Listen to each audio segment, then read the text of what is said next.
BRS రజతోత్సవ మహాసభ grand success అయ్యిందన్నారు మాజీ MLA Korukanti Chander. ఉద్యమాల పురిటిగడ్డ రామగుండం నుంచి బీఆర్ఎస్ పండుగకు పెద్ద ఎత్తున తరలి వచ్చిన ప్రజలు కార్యకర్తలకు కృతజ్ఞతలు చెప్పారు. పట్టణ గ్రామీణ ప్రాంతాల ప్రజలు మళ్లీ కేసీఆర్ పాలనని కోరుకుంటున్నారన్నారు.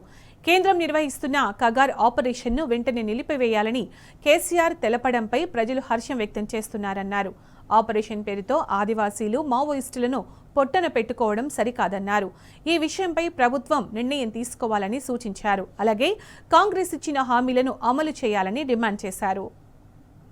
ఒక విప్లవాలకు పురిటిగడ్డ, ఈ ప్రాంతంలో అనేక సామాజిక ఉద్యమాలు, అనేక విప్లవ ఉద్యమాలు, ఒక చైతన్యానికి దీపికలుగా ఉన్నటువంటి ఈ యొక్క ప్రాంతం. కేసీఆర్ గారు నిన్న ఆపరేషన్ కగార్ను వ్యతిరేకిస్తూ వెంటనే మావోయిస్టులతోని చర్చలు జరపాలి. ఈ యొక్క దుర్మార్గమైనటువంటి విధంగా అక్కడ చాలామంది ఎస్టీకి సంబంధించినటువంటి వాళ్ళను, అదేవిధంగా ఆదివాసీలను చాలామందిని మరణిస్తూ ఉన్నారు.